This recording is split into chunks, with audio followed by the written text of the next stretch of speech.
2024 లేదా 25లో డిగ్రీ లేదా బీటెక్ చదివారా? సాఫ్ట్‌వేర్ జాబ్ కోసం ఎదురు చూస్తున్నారా? అయితే కోడ్ జ్ఞాన్ 100 డేస్ కోర్సులో చేరండి. జాబ్ సాధించండి. Welcome to Suman TV. నేను మీ సుమన్ టీవీ. రెంట్‌కు ఉండేటువంటి వాళ్ళ పరిస్థితి ఏ విధంగా ఉంటుంది అనంటే, ఓనరు సందర్భం లేకుండా సడెన్‌గా రెంట్ పెంచేస్తూ ఉంటారు. కారణాలు ఇది ఏవేవో కారణాలు చెప్తూ ఉంటారు. కొంతమందికైతే ఎవ్రీ 6 మంత్స్‌కి, 3 మంత్స్‌కి సంబంధం లేకుండానే ఇది బాలేదు, అది బాలేదు, అలా ఉన్నారు. మీకుండేటువంటి అసహనం ఏదైతే ఉంటుందో, అంటే ఓనర్స్‌కి ఉండేటువంటి అసహనాలు ఏవైతే ఉంటాయో, సంబంధం లేకుండా, కారణాలు లేకుండా రెంట్ పెంచడం కోసం రకరకాల కారణాలు చెప్తూ చివరికి ఆ రెంట్ తీసుకునేంత వరకు లేదు అనుకుంటే ఇల్లు ఖాళీ చేయండి అని చెప్పేసి అంటూ ఉంటారు. రెంట్ ఏ సందర్భంలో ఏ విధంగా పెంచాల్సినటువంటి అవసరం ఉంది? ఒకవేళ సందర్భానుసారం అవసరం లేకుండా రెంట్లు పెంచుతూ ఉంటే లీగల్‌గా దాన్ని ఏ విధంగా ప్రొసీడ్ అవ్వాలి అనేది ఈరోజు మనతో పాటు హైకోర్టు అడ్వకేట్ అలాగే రవీంద్రనాథ్ గారు ఉన్నారు. అది వారి మాటలోనే తెలుసుకుందాం. Hello sir. హాయ్ అండి నాగరాజ్ గారు. సార్, చాలామంది అండి హైదరాబాద్‌లో ఎస్పెషల్లీ ఎవరెవరైతే ఆహ్, ఆ రెంటింట్లో ఉంటున్నారో వాళ్ళు ఫేస్ చేసేటువంటి అతిపెద్ద ప్రాబ్లము. ఓనర్స్ ఏం చేస్తూ ఉంటారనంటే వీళ్ళ ఇష్టానికి ఎలా పడితే అలా రెంట్లు పెంచేస్తూ ఉంటారు. దే రెగ్యులర్‌గా ఫేస్ చేసేటువంటి చాలామంది రెగ్యులర్‌గా ఫేస్ చేసేటువంటి ప్రాబ్లమ్స్. ఇప్పుడు కొంతమందికి స్కూల్ దగ్గరనే ఉంటుంది. కొంతమందికి ఆఫీస్ దగ్గరనే ఇల్లు తీసేసుకుంటుంటారు. దాన్ని క్యాష్ చేసేసుకొని ఓనర్స్ చేసేటువంటి అతిపెద్ద పని ఎవ్రీ 6 మంత్స్‌కి, ఎవ్రీ 3 మంత్స్‌కి సంబంధం లేకుండా ఇది బాలేదు, అది బాలేదు, అదలా అయింది, ఇదిలా అయింది, ఎవరిది చేయమన్నారు, ఎలా చేయమన్నారు, లేదే మీరు ఖాళీ చేసేయండి, మాకక్కర్లేదని చెప్పేసి మాట్లాడేస్తూ ఉంటారు. రెంటల్ అగ్రీమెంట్ యాక్ట్ అసలు ఏం చెప్తోంది? దీనికి సంబంధించి ఎలాంటి జాగ్రత్తలు పాటించాలి? నాగరాజ్ గారు, అద్దెలలో ఉన్నటువంటి వారి కష్టాలు, వాళ్ళు పడుతున్న బాధలు బహుశా ఆకాశమే హద్దుగా ఉంటాయి. ఎందుకు ఈ మాట వాడుతున్నానంటే, అద్దెలలో పడుతున్న బాధలు ముఖ్యంగా ఓనర్ వాళ్ళ మీద సాధింపు చర్యలు ఎలా ఉంటాయంటే పతాక స్థాయిలో ఉంటాయి, తీవ్రంగా ఉంటాయి. ఇప్పుడు మీరు అడిగినట్టుగా మీరు చెప్పినట్టుగా ప్రతి 3 నెలలకు ఒకసారి, ప్రతి 6 నెలలకు ఒకసారి అద్దెల్ని అమాంతంగా పెంచేయడం, పెట్టకుండా చిన్న చిన్న విషయాల్లో కూడా వెంటనే ఇంట్లోపలికి రావడం, ఇంట్లోపల ప్రవేశించడం, ఇంట్లో లేడీస్ ఉన్నారా ఇంకొకటి పరిశీలించుకోకుండా లోపలికి వచ్చేయడం, మీ గోడ మీద అక్కడ గీతలు ఉన్నాయని, ఇక్కడ ఈ రకంగా చేస్తున్నారని, అక్కడ ఆ రకంగా చేస్తారని చెప్పి ఎంత చొరుబాటు చేసుకుని ముందుకు వస్తారంటే వాళ్ళు లోపలికి ప్రవేశిస్తారు. ఇక ఇందాక మీరు ఇంకొక మాట కూడా చెప్పారు, అక్కడ మనకి ఇంటికి దగ్గరగా ఉందనో, ఆఫీస్ దగ్గరగా ఉందనో, పిల్లలకి స్కూల్స్ దగ్గరగా ఉన్నాయని చెప్పి మనం అద్దెలు తీసుకుంటాం. ఈ విషయం వాళ్ళకి తెలుస్తుంది.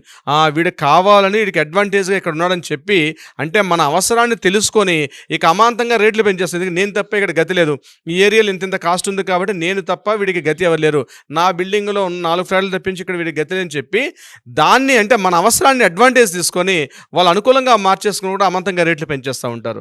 ఇంకా మిగిలిన విషయాలు ముఖ్యంగా పవర్ సప్లై, ఏదైనా పొరపాటుగా అటు ఇటుగా లేట్ అయిందంటే పవర్ సప్లై కట్ చేస్తారు. ఎన్ని రకాలుగా హింసిస్తారంటే ఆల్రెడీ ఉన్న సమస్యలతోటే మనం సగం బాధలతో ఉంటాం. మనకున్నటువంటి దైనందిన సమస్యలు చాలా ఎక్కువ. దాంతోపాటు మూలిగే నక్క మీద తాటంక పడినట్టుగా ఈ ఇంటి ఓనర్ సమస్య మరొకటి చెప్పాలి. ఇంటి పైన ఉంటాడు, ఆ ఇంటికి తీసుకున్న దాంట్లో ఇంటి పైన ఓనర్ పైన ఉన్నాడు అనుకోండి, ఆ కింద పోర్షన్లోనో లేకపోతే పక్క పోర్షన్లోనో ఎదురు పోర్షన్లో కానీ పొరపాటున అద్దెకున్న వాళ్ళ పరిస్థితి ఉంటే అది ఇంకొక నరకమే నరకం. అది పక్కనే ఒక యమధర్మరాజు ఉన్నాడు అన్నట్టుగా ఉంటుంది నరకం.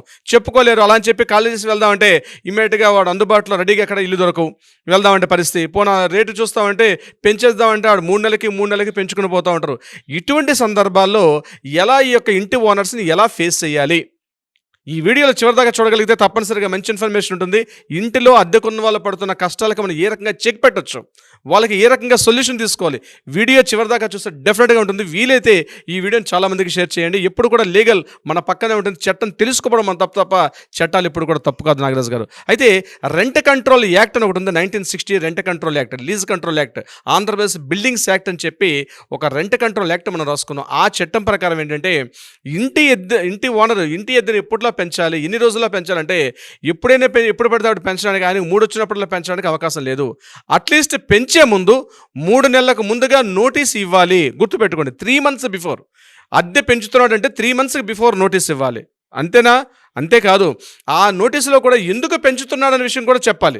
ఎందుకు పెంచుతున్నాను, ప్రాపర్టీ ట్యాక్స్ పెరిగిందనో ఇతరత్ర సహేతుకమైన కారణాలు, రీజనబుల్ కాజెస్ చెప్పాలి.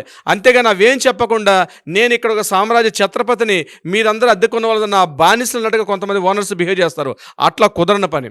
ఎందుకు పెంచుతున్నావు అనే విషయాన్ని కూడా ఒక నోటీస్ రూపంలో చెప్పాలి.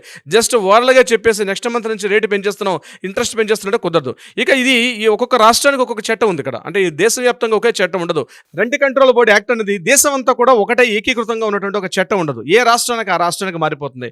ఇక మన 2 ఉభయ రాష్ట్రాల గురించి మనం ఆలోచించినట్టయితే ఇక్కడ మనకి లెక్క ఏంటంటే 10% 15% మాత్రమే పెంచాలి. ఉన్నటువంటి ఏదైతే బేసిక్ ప్రిన్సిపల్ రెంట్ ఏదైతే ఉందో ఆ బేసిక్ ప్రిన్సిపల్ రెంట్ మీద 10 to 15% మాత్రమే పెంచాలి తప్పించి అంతకు మించి పెంచే అవకాశం లేదు. అది కూడా 12 months కంప్లీట్ అయిన తర్వాత మాత్రమే పెంచాలి తప్పించి మధ్యస్థంగా అంటే మిడిల్లో 3 months అవ్వగానే 4 months అవ్వగానే అమాంతంగా పెంచేస్తారంటే కుదరదు. ఇక పవర్ బిల్ ఎంత ఉంటో అంతే తీసుకోవాలి, మెయింటెనెన్స్ ఎంత అయితే అంతే అమౌంట్ తీసుకోవాలి. రెంట్ అన్నది ఏదైతే ఉందో స్పెసిఫిక్గా ఇద్దరు అగ్రిమెంట్ రాసుకునేటప్పుడు మ్యూచువల్గా రాసుకునేటప్పుడు ఏ డేట్ అయితే మెన్షన్ చేస్తామో ఆ డేట్ చేసిన మెన్షన్ డేట్ నుంచి, అంటే ఫర్ ఎగ్జాంపుల్ ఆయన రెంట్ ముందు ఒక అడ్వాన్స్ పే చేస్తాం, ఒక 2 months advance 3 months advance collect చేస్తారు, అంటే కాషన్ డిపాజిట్గా మనం తీసుకుంటారు. ఎందుకంటే ఏమైనా డ్యామేజెస్ చేస్తే ఈ ఆ అమౌంట్ మీరు అడ్జస్ట్మెంట్ చేస్తారా when we're weekend the property అన్నప్పుడు, లేదా మీరు దాన్ని కంటిన్యూషన్ అంటే ఇచ్చేటప్పుడు రిటర్న్ చేస్తారని కూడా స్పష్టంగా రాసుకోవాలి. అంటే ఫర్ ఎగ్జాంపుల్ 3 months అడ్వాన్స్ ఇచ్చాం, ఈ 3 months అడ్వాన్స్ వేకెంట్ చేసేటప్పుడు ఈ ఫోర్ఫిట్ చేస్తారా లేకపోతే ఇచ్చేటప్పుడే మనం అమౌంట్ రిటర్న్ చేసి ఇస్తామన్నది కూడా క్లాజెస్ రాసుకోవాలి. ఇక్కడ ఈ పాయింట్ రాసుకున్న తర్వాత ఎప్పుడైతే ఆయన పెంచాలనుకుంటున్నాడో డేట్ ఇక్కడ జాగ్రత్త గుర్తుపెట్టి అగ్రిమెంట్ రాసుకున్న డేట్ నుంచి 1 year కాదు. ఇప్పుడు సపోజ్ మీరు ఒక రెంట్కి 15,000 రూపాయలు పే చేస్తున్నారు, 15,000 రూపాయలు పే చేసుకుంటూ ఫర్ ఎగ్జాంపుల్ ఇది మన జూన్లో ఉన్నాం, సో జూన్లో ఆయన మంత్లీ పే చేసుకుంటాడు. ఎప్పుడైనా సడన్గా ఆగస్టులో పెంచాలని అనుకుంటున్నాడు అనుకోండి, ఆగస్టులో ఈ అగ్రిమెంట్ పీరియడ్లో పెంచే అవకాశం లేదు. ఎట్టి పరిస్థితుల్లో ఒకసారి అగ్రిమెంట్ రాసుకున్న తర్వాత అగ్రిమెంట్ పీరియడ్లో ఎప్పుడు కూడా పెంచే అవకాశం లేదు. వన్స్ అగ్రిమెంట్ కంప్లీట్ అయిపోయిన తర్వాత కంటిన్యూషన్ చేసుకునే సమయంలో అప్పుడు కూడా 10% 15% అన్నది మెన్షన్ చేసుకోవాలి. అది కూడా ఈ డాక్యుమెంట్లో ఇప్పుడే మెన్షన్ చేయాలి. అంతేగాని హాల్ ఆఫ్ సడన్గా మిడిల్ ఆఫ్ ద ఇయర్లో మిడిల్ ఆఫ్ ద టెన్యూర్ టైంలో సడన్గా పెంచేస్తానంటే ఎట్టి పరిస్థితుల్లో కుదరదు. ఇది మాత్రం గుర్తుపెట్టుకోవాలి. తర్వాత ప్రాపర్టీలో ఓనర్స్ ఇంకో రకంగా హెరాస్మెంట్ ఏంటంటే లైట్స్ ఆఫ్ చేసుకోవడంలో ఆన్ చేసుకోవడంలో కూడా వచ్చి సతాయిస్తుంటారు. అంటే మన ప్రైవసీ ప్రాపర్టీలో కూడా వచ్చేస్తారు. అంటే వాంది ప్రాపర్టీ నాది ఇల్లు అని చెప్పి ఆయన సమయం సందర్భం లేకుండా పెట్టకుండా డైరెక్ట్గా ఇంటికి వచ్చే అవకాశం కూడా చేస్తుంటారు. ఇది చాలా వాళ్ళకి రిస్ట్రిక్షన్ చేస్తుంది. మన ఇక్కడ రెంట్ అండ్ లీజ్ అగ్రిమెంట్ డీడ్లో కూడా ఇక్కడ స్పెసిఫై చేస్తుంది ఓనర్ తన ప్రాపర్టీ అని చెప్పి వితౌట్ పర్మిషన్, వితౌట్ ఎవరైతే ఓనర్ కన్సెంట్ లేకుండా డైరెక్ట్గా ఇంట్లోకి వచ్చే రైట్ ఆ ప్రాపర్టీ ఓనర్ కూడా లేదు. ఒకసారి లీజుకి ఇచ్చిన తర్వాత ఒకసారి టెనెంట్కి ఇచ్చిన తర్వాత తన ప్రాపర్టీ అయినప్పుడు కూడా దాంట్లోకి వెళ్ళే అవకాశం కూడా ఉండదు. ఇకపోతే కొన్ని సందర్భాలు ఏం చేస్తారంటే ప్రాపర్టీ ట్యాక్స్ ఏదైతే 6 months పెంచుతున్నారో అది కూడా టెనెంట్స్ మీద వేసే సందర్భాలు కూడా ఉంటాయి. అటువంటి సందర్భాలు మీరు పెట్టుకోండి. మీరు రాసుకున్నటువంటి డాక్యుమెంట్లో ప్రాపర్టీ ట్యాక్స్ కూడా మీరు పే చేస్తున్నారా లేదా ప్రాపర్టీ ట్యాక్స్ ఓనర్ పే చేస్తున్నాడు అన్న క్లాజ్ని కూడా మెన్షన్ చేస్తారు. చాలామంది ఈ క్లాజ్ మెన్షన్ చేయరు. ప్రాపర్టీ ట్యాక్స్ ఓనర్ పే చేస్తాడేమో అనుకుంటారు. ఆయన మిడిల్ ఆఫ్ ది ఇయర్ వచ్చి ప్రాపర్టీ ట్యాక్స్ ఒక 5,000 రూపాయలు వచ్చింది, 5,000 రూపాయలు ప్రాపర్టీ ట్యాక్స్ కూడా మీరే పే చేయండి అని చెప్పి కూడా మాకు కొన్ని కేసులు వస్తుంటాయి. సో ప్రాపర్టీ ట్యాక్స్ ఎవరు పే చేస్తున్నారు? 6 months ఒకసారి మనకి ప్రాపర్టీ ట్యాక్స్ వస్తుంది. ఆ property tax payment owner pay చేయాలన్నా లేకపోతే మీరు ఇస్తున్నటువంటి రెంట్లోనే కలిపే ఉంటుంది అన్నది కూడా మెన్షన్ చేసుకోవడం ఇంపార్టెంట్. ఇక్కడ గుర్తుపెట్టుకోండి, రెంట్ అమాంతంగా ఉన్న ఫలంగా పెంచే అవకాశం అయితే లేదు. నెంబర్ 2, ఎప్పుడు పడితే అప్పుడు ఓనర్ మన ఇంట్లోకి మన ప్రిమిసెస్లోకి అలౌ చేసే అవకాశం లేదు.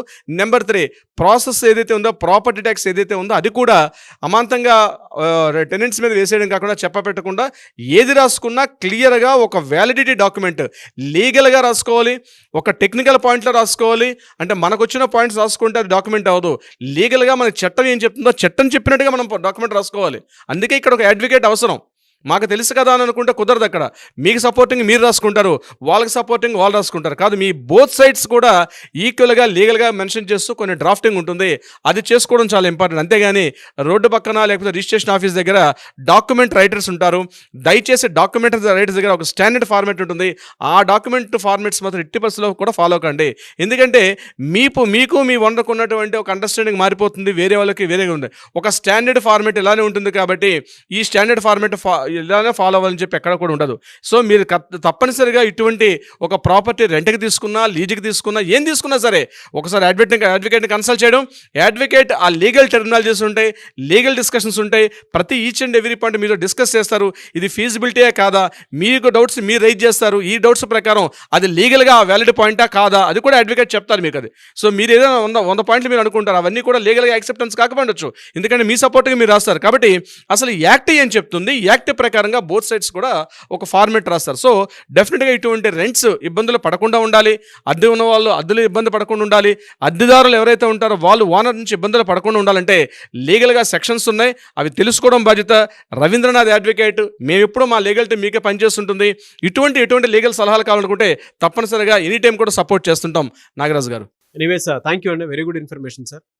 చాలామంది మనోభావాలు ఇవన్నీ ఎలానంటే చెప్పకుండా ఏసీలు పెట్టించొద్దు, మేకులు కొట్టొద్దు, లేదు అని అంటే వాటర్ ఎలా పడితే అలా వాడొద్దు, మీ ఇష్టానికి మీ ఇంట్లో బట్టలు ఉతుక్కోవడానికి ఏదైనా మషిన్స్ అలాంటివి ఏమైనా తీసుకురావాలనుకున్నా కూడా మా పర్మిషన్ కావాలి, గీజర్ పెట్టుకోవాలనుకున్నా మా పర్మిషన్ కావాలి, లేదు మీరు అలా ఉండకూడదు ఇలా ఉండకూడదు, ఒకవేళ పర్మిషన్ తీసుకున్నా కూడా మీ వల్ల కరెంట్ బిల్ ఎంత వస్తుంది అని చెప్పేసి హరాస్ చేసేటువంటి వాళ్ళు ఉంటారు.